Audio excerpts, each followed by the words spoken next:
to be educated, but I'm so frustrated. Hello to my loneliness. I guess that ignorance is bliss. Take me back to before the new. Rewind, take it out of cue. Innocence can be a young man's game. Signed up for the hall of shame. I wish I knew how much I miss not knowing that we're all screwed when we play our roles and ignore the problems.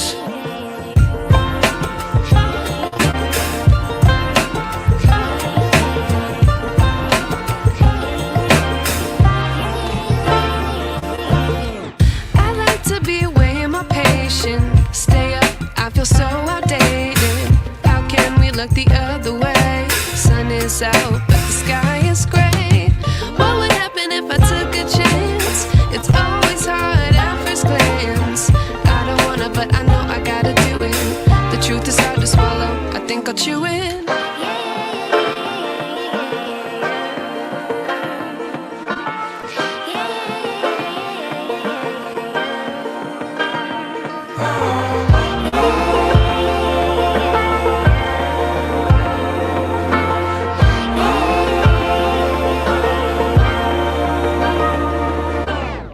I wish I knew how much I miss not knowing that we're all screwed when we play our roles and ignore the problems. Welcome to the Common Dognominator, featuring Trevor of Fit Bully TV and Gerald of All World Doberman Club, the largest canine podcast collaboration ever.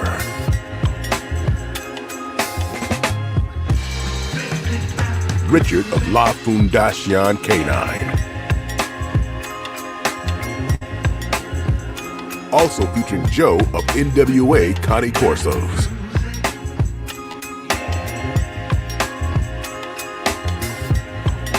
This episode is brought to you by Fit Bully TV and the Foundation Raw.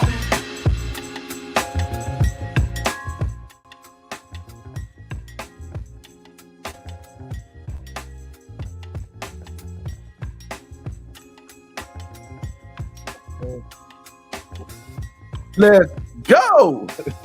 Hit the like button. Hit the like button. As soon as you come in, hit the like button.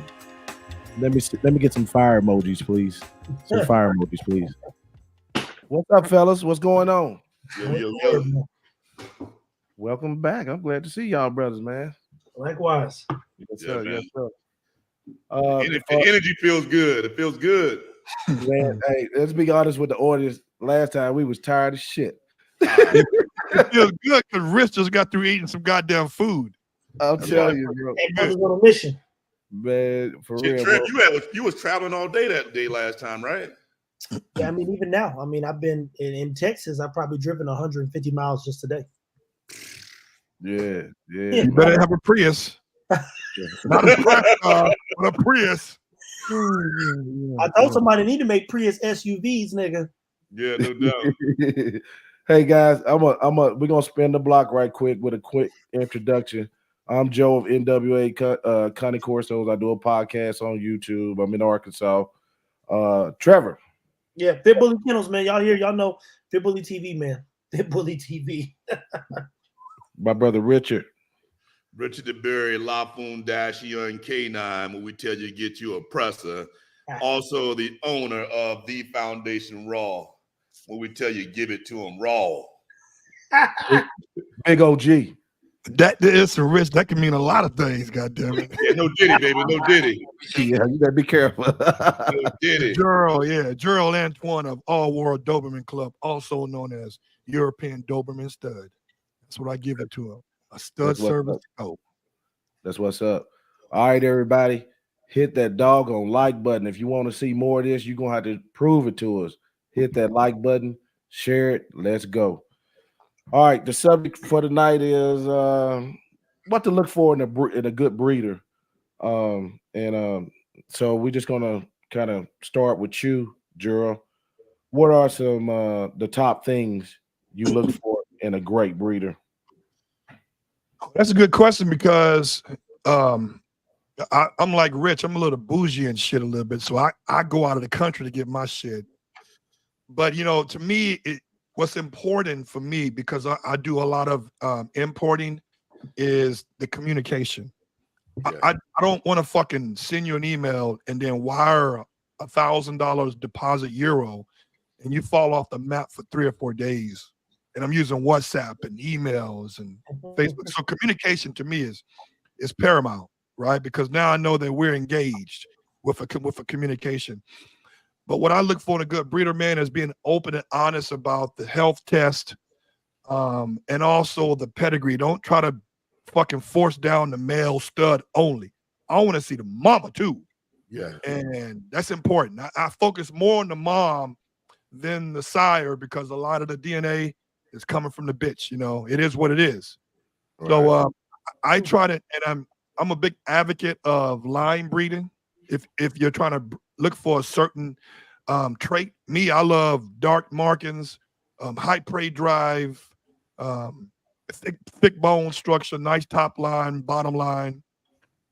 So those are the things I look for in a good breeder, that they're open with the books, in regards to what it is, whatever price it is, stick to it. Don't fucking tell me 3 days before it's shipping, oh, we got to drive 500 miles to Hungary. And now that's fuck all that. Give me the price. Give my customer broker to deal with the bullshit. So, just communication really circumferences everything, man. That's what's up. Rich, what's your thoughts on that? This is a very good question. For me, I take a very strategic approach. I'm watching the breeder for a while to see what type of action he's actually doing versus what he says on social media. Because you got a lot of people that talk like they're breed experts and they talk like they have the best dogs in the world, but their dogs have no titles. They don't help test their dogs. And I'm looking at the facility, how their kennels look, how they're taking care of their dogs. So action is something that's really important to me. Them understanding the breed and not trying to recreate outside the breed standards. So somebody's actually breeding the breed standards. Health testing is huge for me, especially in my breed, because you don't see a lot of people doing actual pin hip testing. They find cheaper ways to kind of do some testing to kind of say they're testing. But I like people that are extremists when it comes to health testing the dogs. So action, accountability as far as health testing the dog, understanding the pedigrees, communication, to Gerald's point, is very key because I deal with a lot of people in other countries. So communication back and forth has to be something that's solid, and a good reputation. So these are things that matter to me. The reputation is important based on the action. The reputation, what I mean is, do you have dogs with titles? Which ones they are? Who owns your dogs? What are they doing with them? What type of people are you selling your dogs to? So I pay attention to those type of things. That's what's up. Trevor, this is a good question for you. Before we started, we was talking about how people like to mimic your pages and try to scam off your name. Oh, no. Mimic would mean to imitate, emulate. They're not mimicking a fucking thing, to be clear. Them motherfuckers are straight up stealing. Yeah, exactly. Like mimic would mean they would be impersonating me. These motherfuckers are taking videos, and the dude literally said, I'm just using him to build my page. Motherfucker, if you use me to build your page, it's my page, nigga. Give me the code. Following me, they following you because they think it's me. Yes. So I would tell you this, people. I bought a dog named Zara from a guy, and I told him, I said, you know what you're doing. Dude's sister was like, yo, you should have kept Zara. He was like, yo, it don't work. That nigga knows what he's doing. A lot of people get into breeding with the hope that it works, and they have no idea about fucking dogs. So in my case, when you give me a dog, if you give us the same dog, two things are gonna happen. You're gonna fail and I'm gonna win. and everybody's gonna want this dog and not your dog. They're like, well, they're the same dog. I know how to bring the dog out of a dog. So sometimes when we're looking at breeders, unfortunately, they have no clue what they're doing. I needed something with a little bit more of a terrier approach because I love the intelligence and the drive, and I can build around that if we were going hardcore American Bully. So what I look for specifically is just somebody who don't know what they're doing. Because 9 out of 10 of them don't know what they're doing, and the people who have bred the American Bully to like down to the science of it, you start talking about Oscar Gomez and some of those guys like Tony. A lot of the guys who really leaned into making it something magical with history and integrity, they're gone. They're gone. So I can't tell you now that it's about the integrity of the dog when we got floodles and shit popping up. Yeah. What I will tell you is if you give me a dog and I see and you give me and I get the paperwork, I'll bring the best out of the dog because I'm a dog man, regardless. Yeah. There's a reason why I was able to connect with guys like Ruben, guys like you, and even Chris Moore and others, is because being away from it for 10 years, I'm a dog man. So if you give me a dog, I'll show you how to make like the man make it the dog, and the dog make it the man. So in my case, I don't study a lot of breeders because they're not going to teach me more than I know. That's the truth. Right. and they going to teach me more than I learned from the books. What I will do is ask a couple questions, pay your price, and then never fucking talk to me again. Yeah, got you. So all of you guys are unique because you do something everybody can't do. Is you get your ass online, show what you're talking about, while a lot of people sit in the background talking shit. And so I want to speak a little bit on transparency and how do y'all personally deal with being so visible? I'll take it. There you go. Start with Richard. Hey, look, and it's something again that I unfortunately people pages come across my timeline. But what I try to do, man, and what I do consistently, I show my facilities. I talk about my losses, and I let people know this is what really happens. Like I lost a dog that I had 3 years of my life into, that I had a lot of money invested into. That was one of my foundational bitches. The dog was worth $150,000. Like I was emotionally fucked up when this dog died, and it died giving birth at the vet. I mean, I show people that. And when it comes to my facility, I show people how my dogs live. I want you to be able to see what really happens in a breeder's world. Like this is all I do. So I want people to be able to understand, to see what goes into it, because everybody wants to be a breeder, but they think it's a whole glorious world. It can be fun. Don't misunderstand me, but I like to put the information out there. I like to educate. I like to teach and show compared to just talking. I want to show you what we do behind the scenes, where it ain't no secrets. You ask me a tough question, ask it. I'm going to answer it. I'm going to answer it straight, whether it makes me look good or bad. You're going to know you're dealing with somebody who's going to tell you the truth. So I ain't going to sugarcoat shit. It is what it is. Trevor, how do you deal with so much transparency online? I accepted death a long time ago. And when you accept death, you then make a choice on how you want to live. And Richard, you guys know I did a 24-hour bid. We jumped in the car, went to go see my guy DeBerry. Yep. There are very few people I fucking respect, and I don't give a shit about people. So I'm not here to be their friend. I said that when even if you read the Bible, it says in the book of James somewhere that Jesus didn't come back he came back to give you a sword, a reason to fight, to be mothers against daughters and fathers against sons. Like I want them to understand, I'm not here for the breeders. I'm here for the dog. So what we embraced was, if we're going to be in the public eye, if we're going to build something like Nike, that there's going to be rhetoric. I mean, ESPN, all those shows are rooted around niggas who don't play football, who used to play football, talking about niggas who play in football. So they're going to leverage our information, our content. The sad part is that's your only moment. Yeah. Now, I've got a 20-year plan. I know what we need to do all the way up to 2030. So when they're complaining or arguing or commenting about here, I'm like, bro, Jeff Bezos bets on 5-year projections. So when he hits a quarterly, he's like, we projected that 5 years ago. Yep. You don't build Amazon with thinking about tomorrow. You build Amazon thinking about 20 years from now. Yeah. So in this case, I'm thinking about where we need to be in 5 years with health, with nutrition, with feeding, with care. So when these people are complaining about me, I'm like, bro, I'm still learning. Stop playing with me. And all of us are old enough to remember when nobody trusted computers. Matter of fact, the argument wasn't even an argument about trusting computers because 9 out of 10 niggas couldn't afford computers no way. So when they're saying computers are bad, it's like, nigga, I didn't have a computer when I was fucking, 12 or 10 or 16. It wasn't something that the schools were spending $43 million on. So being visible gives me leverage because now I'm replying to messages even now while you guys are answering. And everybody's like, I respect your transparency and honesty. Here's the truth. I promote healthcare and one of my dogs got cancer. Yeah. I had to do a live with Richard because some nigga was like, yo, do you think it was from the founder Raw? Yeah, I saw that. Yeah, that's bullshit. Stop playing with me, nigga. Y'all don't know how this ain't how it works, nigga. So they'll make up all these things in their mind. And my reality is this is the luck of the draw, bro. Like I said this in videos. I said, guys, we could do everything right, and it's still not amount to nothing before me and Richard. I said, so I won't know until Ego turns 9. Guess what? He ain't gonna turn 9.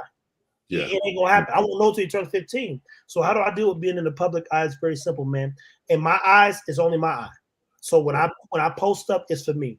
When I think about content, it's for me. When I'm thinking about how to leverage all of our brands, get out there with La Foundation and Gerald, who's coming here soon, it's for me. I ain't give a shit what them niggas think. It just so happens they like the clarity, they like the commitment, they love the consistency. Every time you turn your phone on till I have $5.6 billion fucking dollars, I'm gonna be right there. It's my penance. For those who don't know penance, it is my punishment to be in front of you every day until I solve all of my business problems. So whether you like me or hate me, you gonna have to delete me or let's call you say fast forward. So it don't affect me none because I sleep just fine. I don't read comments. They're not a part of the business plan. You sure don't. There you go. There you go. Hey, get the likes up, everybody. Get the likes. You got time? Share it. Share it. Gerald, how do you handle transparency online? Man, I don't like gigabyte gangsters. I'm not fucking bullshit. Either. Yeah. You know, especially the ones that hide behind their two thumbs. The way I deal with transparency is that, I have no perfect dog. None of my dogs are perfect. But I will let everybody know that all his hips, his OFA, elbows, all that shit is for the world to see. So when you ask questions about his health test and his hips and his elbows, his eyesight, his thyroid is listed. I paid an extra $7.50 to let OFA post it with my permission. There are some people, no matter what you do, they would take that minute issue that you're transparent about and try to make it a fucking gigabyte. And that is the cost of doing business. Now, I will say that, my brother and a couple of guys have told me, do not get engaged with people who are talking shit about you on your page. And it's really hard for me to be a beta. I'm such an alpha type motherfucker. And but think about this, Gerald. Because an alpha who knows is like Mike Tyson. Niggas in his face, he's like this. No, he's like this. I wouldn't do that if I was you. Because you know what you're capable of, and some of them, I always fall in love with the villains. This is the Thanos gauntlet. And it's because that nigga done crossed every line. He knows where the lines are. Y'all don't. Y'all got to find them lines and define them. So when he comes up to kick your ass, Bane in the Dark Knight, you go, I know what I'm capable of. So that's why I don't argue. I'm like, yeah, I don't argue. I just delete them. Delete, block, go. I don't even waste my time. It's becoming a little bit actually it's becoming a blessing that I am transparent and visible because I didn't get into this to be popular. I didn't get into this to be famous. It was a passion. It was love. I didn't get into it for the money. I was already fucking broke. You know what I'm saying? But it was something I love. And once you find something you love to do, you don't really call it work. So for me now, I go to places now, people say, you the Doberman guy? I say, yeah. It's like, man, I follow you. To me, that's like, wow, I got good content. I'm keeping them motherfuckers engaged. So now I'm giving them a little bit of pleasure watching my 15, 20 minutes of bullshit that I talk about, which, 15 years ago, YouTube wasn't that cracking. And the breeders, for the Doberman breeders, were mostly white or Anglo-Saxon, European American. They wasn't giving up game, dog. They wouldn't let you see the paperwork. you couldn't really pick what you want, and you wouldn't be getting the one you thought you was getting. And it's like, if you want to make change, you got to be involved, man. And so for me, I don't mind sharing what the fuck I got. You know what I'm saying? Like, it is what it is. But transparency, dealing with people in the community, you know, it's a double-edged sword, but you know what? Fuck it, it's a sword. You can get cut, or you can cut a motherfucker. So it's all good. And people, listen, we all here are building or improving a brand. So that means that if Trevor wants to say, I'm going to start doing this Zesty Paul shit and sponsor them, trust me, they're going to be like motherfucking Midas touch. They're going to buy because they trust what he says. He's honest about his shit, right? So for me, if I can continue to be honest about my shit, then I can fucking sell goddamn dog shit to a fucking farmer. Hey, that's going to make your grass grow. And they believe it, right? So it's nice where it won't, you know, being transparent and visible, entertaining, but also informative. It gives you the opportunity where that's a key word. Informative. Yes, informative, yes. You will be, I love to be garrulous and loquacious. So yeah. But it gives you the opportunity that where people say, you know, they may not like Gerald. He may be an asshole, but that motherfucker's A1 from day one. That's what's up. It is what it is. Yes, sir. Yes, sir. I got to get better. I be looking at you guys. I ain't gonna lie. My Lord's still working on me. I might mangle one every now and again. I might have to just show him, look. But you know, you can't respond to everything. Look here, man. We talking about transparency. What do you guys think about people coming to? Most of our facilities are at our homes, being as breeders. What are your rules and regulations on that type of deal with people coming to visit your sites, Richard?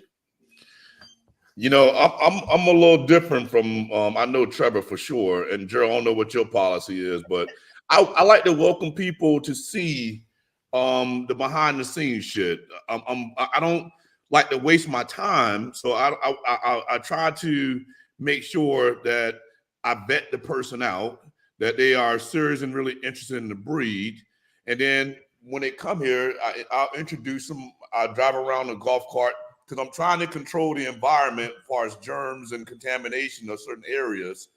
So I'll drive them back to the back of the facility. I'll show them if I have puppies on the ground or not. If someone is a puppy buyer, then I'll bring the puppy in the house, sanitize the hands.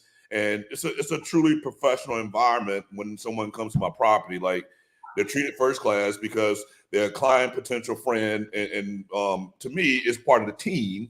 And that's another whole subject. So I'm very open to allowing people to come by and visit a property, because I know in my breed, most breeders don't want you to come to their property because they know the dogs are living like shit. Because I want people to see, like, I'm proud of the investment. I mean, I spent over 150 grand building my facility, so I built it for people to be able to see. So come on, give me a heads up. I welcome it. That's what's up. Gerald, let's go with you this time. Well, they can come here all they want. They ain't gonna see no fucking puppies here, because I'm a stud guy. That's right. Yeah. You gonna come, you gonna see some balls around this motherfucker. But you know, I think all of us have that spidey sense where we can determine just by the messages of that particular person if they're serious or not. If a motherfucker just said, "Hey man, I want to see a dog, can I come by?" I'm like, "Nah, bro, this ain't no petting zoo." You know, but if they ask detailed questions and if they want to talk, I'm good with that. You're not going to hold no fucking conversation with me via thumbs. I'm not fucking doing it. I want to know who you are. Call me. Here's my Google number. Let's chop it up. Let's wrap it up. But I'm having I'm in LA, man. All kind of shit happen. You know, I'll meet you in a park, nigga. You see my man. Now, come to the dog training facility over here in Compton when I go. You'll see him work. And we'll do that. But, you know, ain't no reason to come to my house to see my boy when I ain't got no puppies here. I got dogs. I got grown dogs. Mm-hmm. So I think we know now, we can decipher the looky-loos versus the ones who want to be petting zoos. You know what I'm saying? So they're set. Rich and them are set up that way where they control the environment. But in order to come to my house, you got to come through the backyard. And I don't want everybody in my backyard. Yeah. Yeah. And I'm with Richard. Already knows this ain't no petting zoo. I'm no one's friend. One of the 48 laws of power is absentee creates a greater following. If you sent me money, you can only come after 6 weeks. Past that, I know there's nothing for us to talk about. We do such a good job from week 4, even now, all the way to week 8, and showing you what's going on. I choose where the pups go. This isn't a democracy when it comes to my dogs. And I'm not nobody's friend. And because I understand brand and communication, I ain't selling you nothing. You're getting an opportunity to buy a dog that you're responsible for 10 to 15 years if it's God's will. So that whole come and let me see, like, you can kiss my ass. It's not happening. It's not, hey, well, I want to see, good luck, nigga, because it ain't happening. You can see online. I'll see some videos and pictures, but I'm not selling it. And mind you, there's 1,000 other people literally dying to get this nigga that's going to send the bag like, yo, nigga like this. Nigga just bought a whatever. He goes, I don't care if the ears are crop, what color it is. I just need a dog from you, nigga. So I don't have a problem that most of these breeders have, and I didn't even call 20 people on the waiting list. Like, I didn't even got to the waiting list for the emails that are not going yet. We built a brand, and part of that transparency question you asked was, yo, no matter what happens, I trust this nigga. Like, this is a nigga that, for a fact, once you get my number and you can call me anytime, you could. My phone don't ring past a certain time for a reason. After 5 o'clock, it's like 5 people who can call me. And niggas being, hey, man, it's like, no, bro, so you're not coming to see a dog. It's not happening, man. Safety, clarity. And I tell people, do it look like my uncle called me today? He goes, Trev, man, I ain't seen none of your dogs with kids. I said, I don't fucking like kids. You know that. he goes, well, you gotta, to make a video go, you gotta have a dog with a kid. I ain't never said in one video my dog a fucking kid dog. What the fuck? Yeah. I said, oh, you're not gonna sell me that, bro. My dogs are for people who got time, energy, and effort and are willing to work. Past that, you can have kids, and I tell everybody within the first year, make sure the puppy see everybody you want them to see, because past that, you might have some problems. Yeah. And if you see me that nigga back at 6 months and up, I'm gonna put him down because I know what it's in him. Right. So that seeing the dog thing, bro, that's for the birds, man. I ain't trying to be cool. We're running the business here, and we only do it every 2 years. So at the end of 2025, all of our breedings will be done. There are no more breedings till 2027. I already know that. Why? Because I'm focused on 2030. When niggas see the stuff we're talking about now, nigga, I'm in 2030 already right now. Hot tub time machine.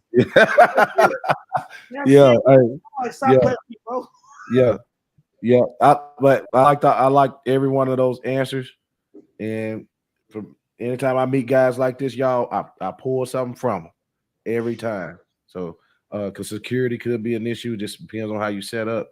But I want to steal something from Richard. But let me ask this first: how do you insure, Richard? How do they go find, if you want health testing? Could you tell them how to go find all the proof of the work you have done with your dogs? Yeah, I have it. I have a whole folder and documents on all my dogs. I have a binder. I wish I could grab it right now. I have an entire binder on each dog. Every vet check, every OFA, pin hip, it's all in the folder. So and that's documentation. So I have the proof of it. I have the receipts. I have, each dog has a folder. So, and then you have an option too with OFA, if you put your dog information online or not. That's also dictated on when you get the OFA done by the vet. So just for sake of clarity, so you can understand the difference, because this is a major key component. If you pin hip test your dogs, which I do, I pin hip test my dog typically around 8 to 10 months time frame, right? So you have the option then, and I pin hip because as a breeder, that's the most specific thing that can tell you if your dog is going to develop hip dysplasia or not at an early age, compared to waiting 2 years old to do an OFA. So you can pin hip and OFA at the same time, right? So if the dog is under 2 years old, the report doesn't automatically report on OFA's site, because when you do that 2 years old, you can elect to put it up there automatically. If it's under 2 years old, OFA doesn't put it in their website. But This is my files. All my shit together. So when it comes to health testing my dogs, if somebody want to check, I have all my shit right here, organized, put together. I run a professional business. When you're asking premium money for a dog, which is $5,500 and most breeders around $2,000, I take the extra steps because if I was spending the money, I want to be able to see it and not hear it. So I prove it. Right. Gerald, how do you ensure that people can you got all the ethical breeding practices? I know you do health testing. You run a unique business, brother. Yeah, well, I mean, the problem with a lot of in Adobe world, there's a lot of good bitches, right? Come from good stock. There's a lot of great males out there, but you'll never fucking know about them. So I want to change the game to have 3 or 4 males you can pick from. And of course, all my males have to have a standard with health tests. And I don't usually get the hips checked until they're 2 because that's when they can get certified. But that's important. I do the blood work, I do the DNA testing, and I keep files of all that shit. But I also use this thing called Dropbox. It's digital. Yeah. So if a motherfucker want to go ahead, just want just a copy of it, and he want me to text it to him, I just go on my Dropbox app, screenshot Dropbox app, screenshot the shit, send it over. But again, I give them the AKC number. They can go on OFA and look at all that shit, man. I think once they see we've went the extra effort to do all of the necessary tests specifically for that particular breed, because every breed has a different medical issue that is sometimes spontaneous mutation.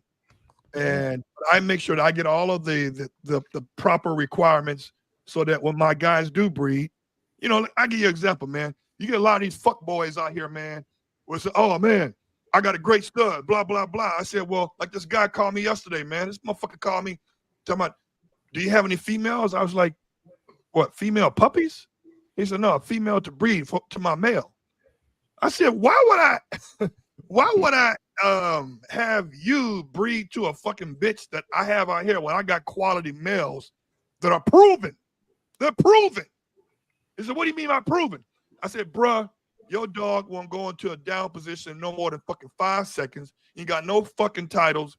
You showed me the goddamn bite work on his dog. He coming off the sleeve. He's skittish. I said, bruh, he was a black guy. He said, what should I do, man? I said, man, if you said he's skittish of people and he's 2 years old, I said, I will get the fuck rid of him real quick. He said, why? I said, dude, because that shit's genetic, man. I'm not putting that shit in my line. He said, man, but he's a nice dog. I said, well, he's a great pet for you then. Keep him. But you calling me, asking me about fucking recommendations. Yeah. So my boys have, my first 2 males, Brody and Alonzo, 16 years ago, laid the fucking standard. I'm not going below that. They got to have a heart. They got to have a temperament. They got to have a prey drive, food drive, because I got to have food drive to do training and tracking. Fuck that, right? And obedience. So if my dog don't have that shit, he got to go, man. That's what's up. Lower the standards. So for me, like Rich, I have documentation of every fucking thing, even the goddamn rabies shit that I get done every 2 years. All of the fucking shots when they had him when you're first a puppy, all that shit, man. So now my defense is like, well, what makes your dog different? I say, I'll tell you what, motherfucker, find a male that's equal to mine, and I'll breed to you for free. Yeah. All the shit that I had done, and then some, because fucking training gonna run you about 15, 20 grand. Right. Depending on what sport, motherfucker. Yeah. So you tell me, like I did, like me and Rich and Trevor, we have did shit and spent money to set ourselves apart from people. Yes. Like everybody can be a breeder. Put 2 dogs together, boom. But what makes us different is that we got quality breeding. We put in quality time. We've taken a fucking L's out the ass. Right. Any nigga talking about he got better Doberman than me. Nigga, let's play with it. Let's pull it out. Let's see how big it is. Because I'm gonna tell you, we made all the financial mistakes so those niggas don't have to. Right.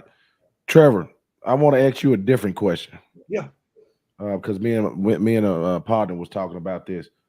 So I'm a raw feeder. I'm a raw dog food feeder, and I know you and Rich, y'all probably gonna be the leading people in the industry soon. I like the raw too, nigga. Don't stop. Well, yeah, you too. Yeah, you're right. This is my issue. When I send my pups home, I send them home on kibble. I don't. You know what? Well, what am I to do? Because I tell them this: if you change anything that puppies ate, don't ever call me again. Okay, yeah. So it's one of those things where like, yo, hey, he got skin issues. I'm like, what are you doing? Oh, I'm feeding Royal Canine. Get the fuck off my phone. Right. You see him eat. I've got food, and I told Richard, I said, send me some food. The stuff I'm about to do over 4 weeks, just getting to 8 weeks, and we're only at like they're a week old Friday. It is going to be bar none. But if you ever, because we give you the guides, I've written up guides, I've written up the mathematics, I've given exactly what needs to go in every meal. You get all that stuff for free based on all the work and research I've done. So when they say, hey, what do I feed this dog? Go to ifeedraw.com, get your chubs. This isn't a dog. This is an investment. Point blank. And with an investment, it has to do what? Appreciate. So if you appreciate the dog, you will do what we have done since day one of this dog's quality of life and not change one fucking thing. So I'll be very clear. When they hit me with the minute I hear he got this and that issue, I'm like, well, what are you doing? Well, I'm feeding. I say, hey, good luck. Don't ever call me again. I'll block them. I'm not playing with these people. So to get them to convert, it's not my job because they watch everything and we give you every step. Like you get it, you pay for it technically, but you like, if I give you a guide on exactly what meals need to take place 7 days a week from 3 months to 6 months, 6 months to 9 months, 9 months to 12 months, all the way through 60 months, it's like, bro, what are we still talking about? Yeah. We need that. I can't help you, man. So what they want to do is now converse, but there's nothing to converse about because when he left my hands, he was good. You bought the puppy because he was strong. He had good joints. He was jumping and crawling all over stuff. He walked in your house and was walking upstairs. You go, damn, I never seen confidence. We built all those things so that they're confident walking into the home. So it's like this. There's nothing for me to talk about. I ain't argue with. It's like good luck. But what was the question, man? Maybe I didn't answer. No. I wanted to direct that question right to you, personally for you. You know what I mean? So, but now I want to steal something from Brother Richard. Yeah. Yeah, I mean, when you get on Richard nerves, he gonna check your ass, and it's called kennel talk. So we're gonna spend our last 23 minutes. I'm gonna name. We talked about what to look for in a breeder, and come on, guys, let's talk about the type of breeders to avoid. So I'm gonna name a type of breeder, and I just want you to give me a short synopsis of what this person looks like. The dope gang breeder. Gerald, can you take that one first? Yeah, man. If I can understand the question, the dope gang breeder, that motherfucker ain't, he ain't trying to like really research the fucking dog. He's like, I got cash. I got a wad of money. I want to be first pick. What is it gonna take? And he's got endless money when it comes to buying a puppy. That's a guy who doesn't give a fuck about the temperament, don't give a fuck about finding spots on a goddamn Rottweiler's chest. And he don't give a fuck about defects. He wants the image of the dog. And I would, here's a Damon. Those are the motherfuckers, man, that will give you the most shit because the dog ain't the dog they thought the dog was going to be because they didn't do their due diligence. All money ain't good money, homie. Straight up. Somebody said Frenchy breeders. What's your thoughts, girl? I would say straight up, there are people who right now message me, man, I need a dog. You ever tell me you need a dog, you don't need a dog. So you ain't got enough going on in your life. Good luck, nigga. Yeah. Right. Yeah. What up, Rich? On this particular type of breeder? Yeah. I think Gerald kind of describing the buyers, but answer this: the mentality of a breeder who handles the business like the dope gang. I mean, I don't know if I want to say unfortunately or not, but we all know in the bully world, they breed dogs and sell dogs on a whole different mentality than your typical dog breed is concerned. So that's a whole different world. And they don't care really about the health of the dog or the structure of the dog. It's more about what the dog carries. And so it's just one of them things, man. I'm not interested in a dog. I'm not interested in carrying my dog around in a baby stroller because he can't walk and can't breathe. But the dog is supposedly worth $30,000, $40,000, $50,000. I'm not.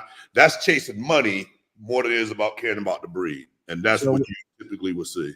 So, what in your breed would that be? More of the color breeders that's trying to produce the black? Yeah, man. Yeah, it's sad, but it's true.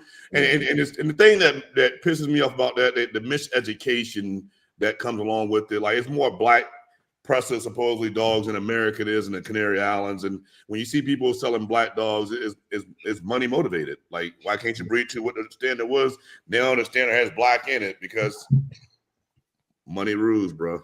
Yeah, Trevor, why avoid running your business like a D boy? You know, Mike Epps said it in the stand-up once. He said, if you 35, 40, still selling dope, quit throwing rocks at the penitentiary.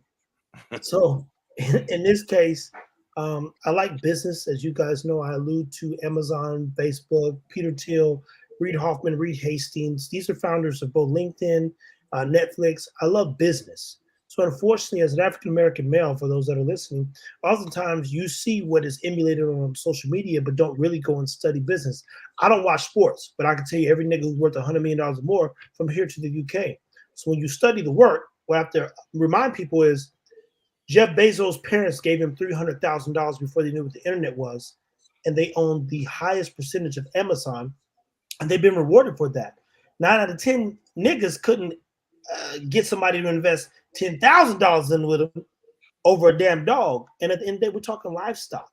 3 years of work for a mirror to get to this point. So for me, when they come selling me pressure, I have reality to sit in, because whether you're Mark Zuckerberg at Facebook, who was offered $1.5 billion from MTV and Yahoo at 3 million followers, not 700 million, at 3 million followers when he was still living in an apartment, he didn't take the bait.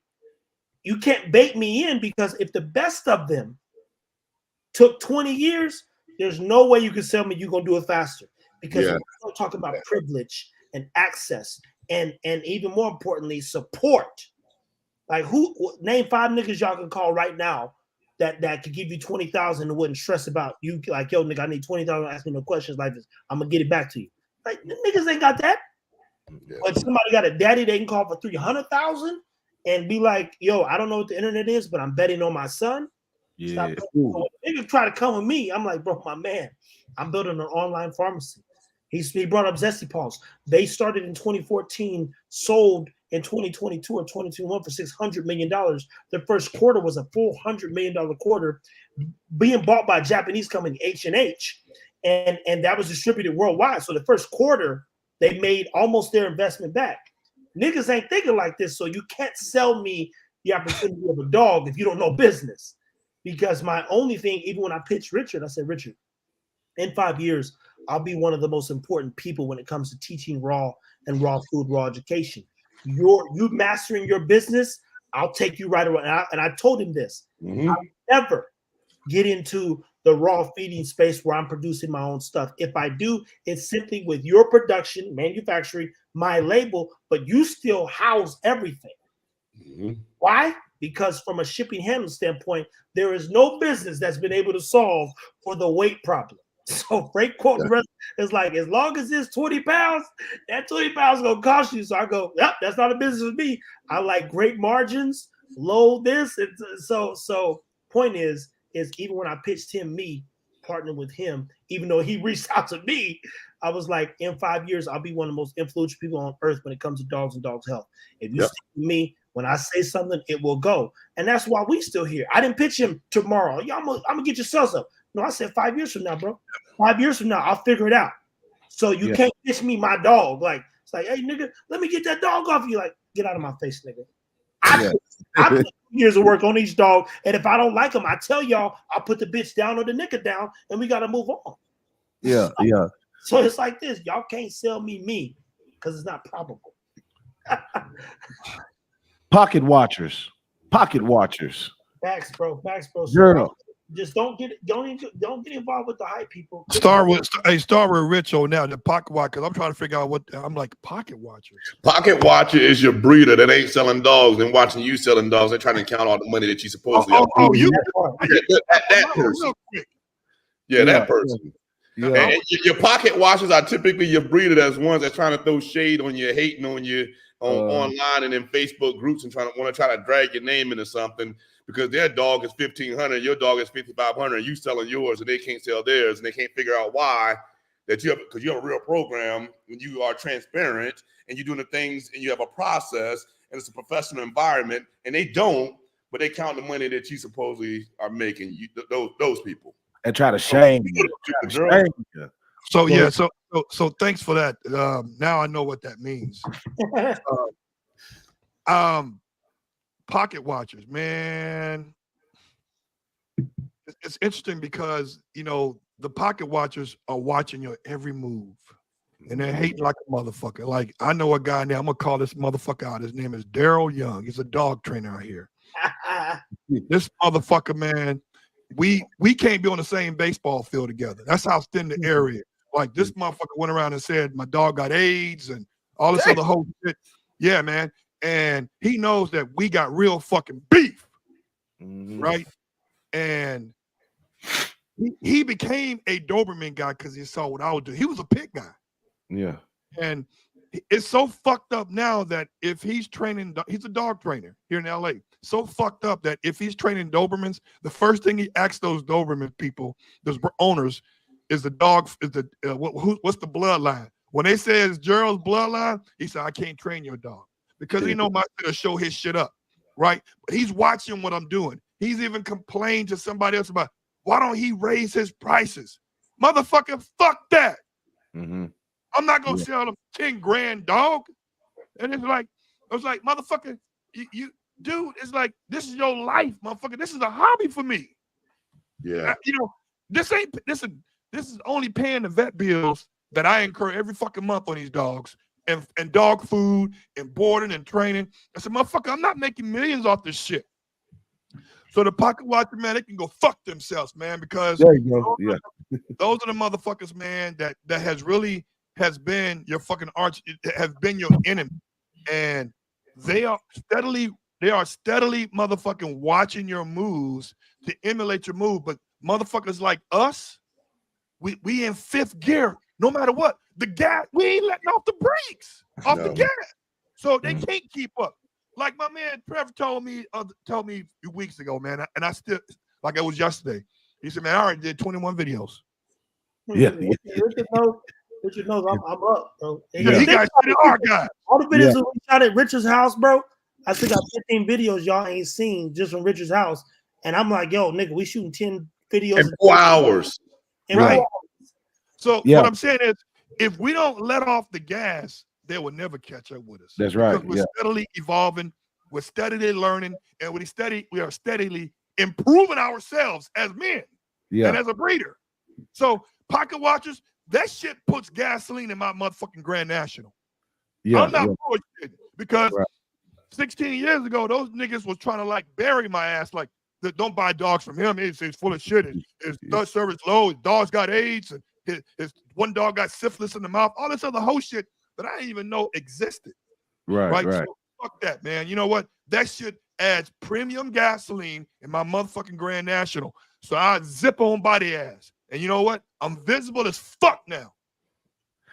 Do you even recognize them, Trevor? Do you even recognize pocket watchers? You keep your foot on the gas every time I look up. There's a bunch of content out. Yeah, no, I wouldn't know, man. I got to be honest. Like my notifications off, people. Richard calls like he called earlier today when I was on there. I answered right away. I kid you not. I'm on the spectrum. Some people don't know this, so I can't deal with loud crowds and loud rooms. So when I go outside and I give the world everything I got, it stresses me out. So I come back, and Jamarcus will tell you, he's the only one that's been around for like 5 years straight.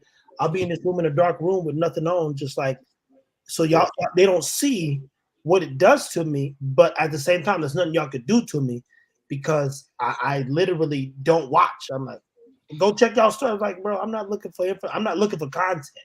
We write out every month 30 days of content, and then every now and then, for instance, in October, I'll go see Saheed from TRK, Rottweilers. Gerald will be here this month. So mind you, I've already mapped 120 videos this month.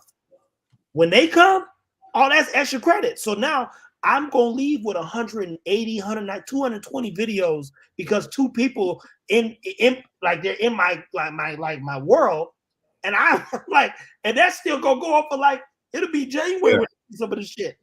Mm-hmm. So I can't watch them because I'm not watching my pockets. It's Right. like, it's not the pockets, man. When we get involved or obsessed about the dollar amount versus the opportunity, look, the dog made me a better man. I told Richard says this all the time when we do our lives together. You know, I tell people fall in love with the dog, man. Yep. Fall in love with the dog first. Yeah, if you don't love the dog first, man, you really won't be successful in anything. And that's like the people who love the computer, who love the iPhone, who love coding. Like the people who really loved it, they made the biggest difference in the world.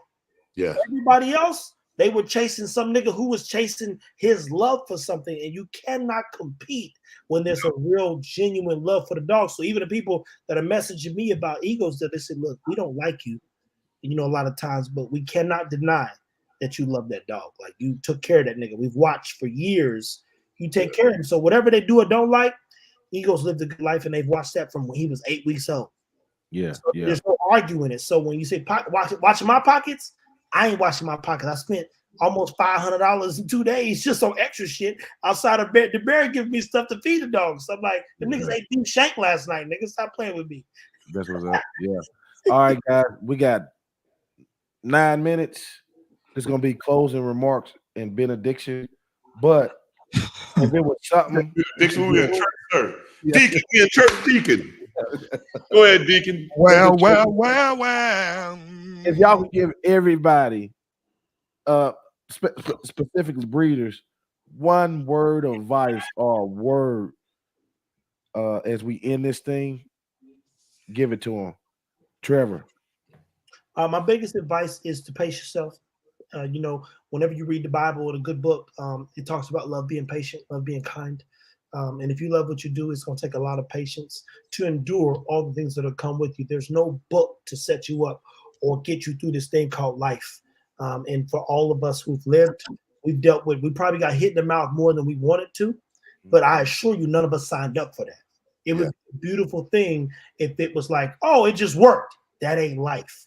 Yeah. So in this case, my best advice is to try. And then my thing after that would be to be patient, keep an open mind, keep an open heart, and as always, take care of your dogs, man. Yeah. Rich. For me, man, I'm gonna tell you, my answer would be a professional. Like, be a professional at an extremely high level. And with being a professional is understanding your breed inside and out, doing something to have the breed recognized and introduced to new people. When you conducting business with people, be a professional.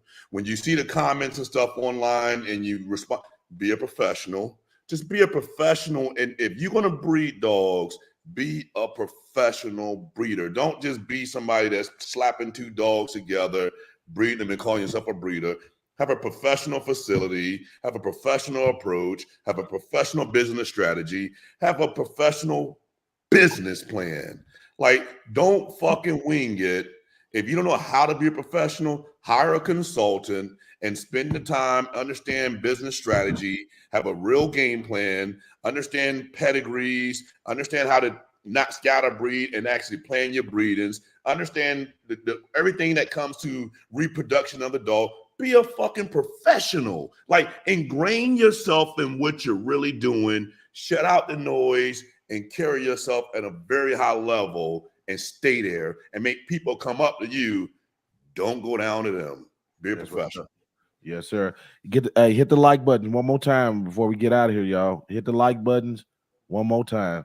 Gerald, final word, brother. My twin brother always said, he said, reading is powerful. Research your fucking dog that you are interested in and that you want to be a breeder of. Other thing is too, man, me and Rich tapped on this before. Pay the right price for quality fucking breeding. Yeah. You know, you want Craigslist prices? Don't talk to me. You want love and quality time, proper medication, proper whelping, proper dogs that are correct physically. It's going to cost you some money, but it's going to pay off. Yeah. You know, so like my twin brother always said, reading is powerful. Yes, Do sir. your research. Yes, sir. All right. Well, I think that's about it. I just want to personally thank Richard and all you guys for putting this on, inviting me to come on with y'all and share with people. Trevor, his business mind, we're gonna get all up into that in the next couple episodes. Make sure y'all like it, keep liking it, sharing it, and supporting the brands. I know a lot of y'all on my side is interested in Richard's dog food, and Trevor has a lot of knowledge on putting that shit together, which I've been trying to watch and get better in my own raw feeding experience. So Did you make that banner so they can go to ifeedraw.com?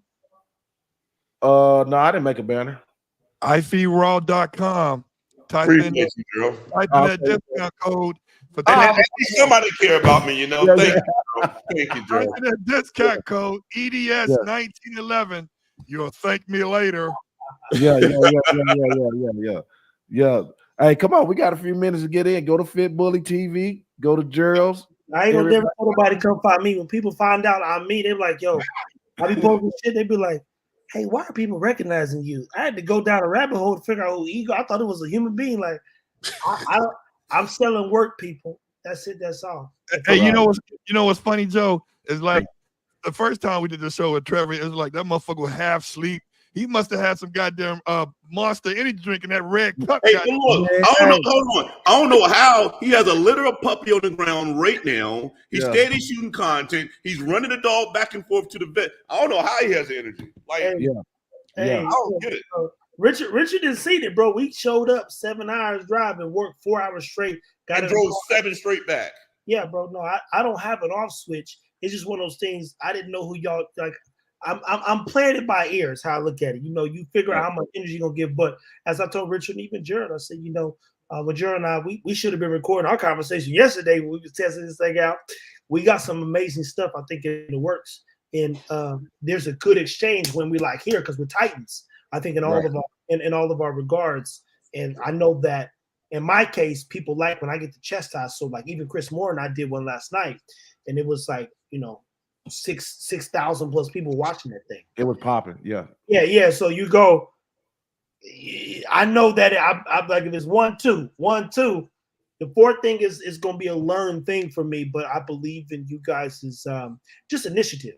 Like, hey, let's see if this can work. And I'm happy to test theories, but at the same time, like Richard and I know we got lives we got to do together. Gerald, I done told you he gonna be here, in like 2 weeks or so, 2 or 3 weeks. So we gonna do some stuff, and I'm like, yo, we might as well do some lives together because I know what my audience wants. If anything we've done is we identify what they're looking for, what they need to know, and all the things that I'm learning. So now it's like, how can we work together? And are we thinking about business and growing? And as I said, people, I didn't pitch Richard. I don't pitch nobody nothing but work. And that work for me isn't tomorrow. It's like, yo, where are we going to be in 5 years from now? Ain't no doubt. Yeah. All right. This is the last thing I'm going to show. D-Bear, we need a promotion code. Them the people from the NWA side, brother. We'll post one in the comments. I'll make one tonight. We'll do a 10% off discount code. I'm in on that. All right. We'll see y'all next episode. Till next time, people, y'all take care of your dogs, man. Hey, and get you a presser. Oh, I like it wrong.